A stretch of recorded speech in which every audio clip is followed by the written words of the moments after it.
இர்ஃபானோட ஒரு பக்கெட் பிரியாணி 3650 இருந்து 4000 தேடி ஓடி சென்ற இணையவாசிகள். அப்படிதான் நான் சொல்லல, அப்படிதான் நிறைய சேனல்களை இன்னைக்கு ஸ்டோரியாவே வளம் வந்துகிட்டு இருக்காரு நம்ம இர்ஃபான். எஸ், பிரியாணினால அதுக்கு செட் ஆஃப் ஆடியன்ஸ் இருப்பாங்க. இன்னைக்கு சென்னையில திருமண பக்கம்லாம் டம்மு டும்மு டும்மு டம்னு எப்ப பார்த்தாலும் மதியம் சத்தம் கட்டிட்டே இருக்கும். என்னன்னா அந்த டபரா சத்தரை கேட்கணும். ஏன்னா திருமண பக்கம்லாம் முட்டுச்சந்துக்குள்ள எல்லாத்துலயுமே பிரியாணி கடைகள் நிறைய இருக்கு. சில பேருக்கு சில ஃபேவரட்டான கடைகள் இருக்கும், இல்ல சில பேருக்கு சில ஃபேவரட்டான ஒரு ஏரியா இருக்கும். அதனால பிரியாணினால யாருக்குமே பிடிக்காம இருக்காது. அப்படிப்பட்ட பிரியாணியை நேசிச்சு ருசிச்சு சாப்பிடக்கூடிய எத்தனையோ நபர்கள்ல நானும் ஒரு நபர் தான். ஆனா பக்ரீத் பண்டிகை அன்னைக்கு நம்ம இர்ஃபான் இருக்காருல்ல, அவர் ஒரு ஆஃபர் போட்டிருந்தார். என்ன அப்படின்னா, அவர் கையாலேயே பண்ண பிரியாணி ஒரு பக்கெட் பிரியாணி 4000 ரூபாய் அப்படின்னு சொல்லி போட்டிருந்தாரு. மட்டன் பிரியாணி. இன்னைக்கு ஒரு மட்டன் பிரியாணி வெளியில வாங்கணும் அப்படின்னா 2500 நினைக்கிறேன். எனக்கு மேக்ஸிமம் அவ்வளவுதான் இருக்குன்னு நினைக்கிறேன். ஏன்னா நம்ம லோக்கல் கடையில 90 ரூபாய் 80 ரூபாய் 120 ரூபாய்க்கு சாப்பிடக்கூடிய ஆட்கள் நம்ம அந்த மாதிரி எல்லாம் பார்த்தது இல்ல. அந்த 4000 ரூபாய் கொடுத்து வாங்கிட்டு போய் அவசர அவசரமா சாப்பிட்டாங்கல்ல, அந்த இன்ஸ்டா செலிபிரிட்டிஸ் இருக்காங்கல்ல, அவங்க இன்னைக்கு இர்ஃபானோட அந்த முகத்திரையை கிழிச்சிருக்காங்க. எப்படி கிழிச்சிருக்காங்க அப்படின்னா, அவர் இன்னைக்கு 2500 ரூபாய்க்கு நம்ம ஒரு பிரியாணி வாங்கிட்டு போனா கூட அதுக்கு சைடிஸ் சிக்கன் 65 இல்ல அந்த ஒரு ஸ்வீட்டா அந்த அல்வா அந்த மாதிரி எல்லாம் கொடுப்பாங்க. ஆனா இவர் வெறும் பக்கெட் மட்டும் தான் கொடுத்திருக்காரு.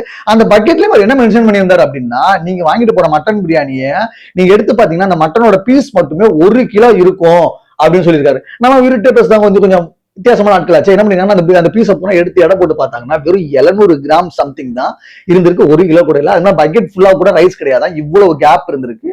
சோ இது 4000 ரூபாய்க்கு ஒருத்தா அப்படின்னு சொல்லி ஏகப்பட்ட பேரு விமர்சனம் பண்ணி இன்னைக்கு இர்ஃபான் தான் இன்னைக்கு ட்ரெண்டிங்கா இருக்காப்ல. பக்ரீத் பண்டிகைக்கு முன்னிட்டு பிரியாணி விற்பனை செய்த இர்ஃபான் தான் இன்னைக்கு செம்ம ட்ரெண்டிங்கா இருக்காப்ல. நான் என்ன சொல்றேன் அப்படின்னா, நீங்க 4000 10,000 ரூபாய் கூட கொடுங்க, ஆனா அந்த கொடுக்குற பொருளை ஒர்த்தாவும் தரமாவும் கொடுங்க அப்படிங்கிறது தான் என்னோட ஒரு மிகப்பெரிய குறை. ஏன்னா உங்களை நம்பி இதுக்கு முன்னாடி நீங்க ஃபுட் ரிவ்யூ பண்ண எத்தனையோ கடைக்கு போய் உங்களோட ஃபன் ஃபாலோவிங்கா இருக்கிற எத்தனையோ பேர் அந்த கடையில சாப்பிட்டு அதுக்கப்புறம் என்ன மாதிரியான அவங்களுக்கு நிலைமை ஏற்பட்டிருக்கிறத நான் சொல்ல வேண்டாம். பிரபல தொலைக்காட்சிகள் பார்ப்பதற்கு அந்த மாதிரியான சேனல்களை போட்டு கிளின்னு கிழிச்சிருக்காங்க உங்களோட முகத்திரைகளை.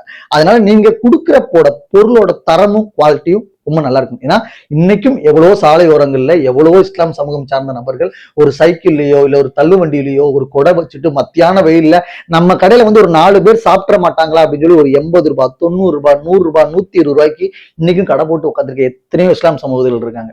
அவங்கள மாதிரி கடைகள்லாம் விட்டு இந்த மாதிரி இன்ஸ்டா பிரபலங்களை நம்பி ஓடி 4000 3000 கொடுத்து சாப்பிடுற பிரியாணி சாப்பிடுறீங்கல்ல, அது இர்ஃபானை சொல்லி தப்பு இல்லை. தேடி போற தெரியுமா, உங்களை சொல்லிதான் சொல்லி தள்ளி தப்பு சொல்லணும்.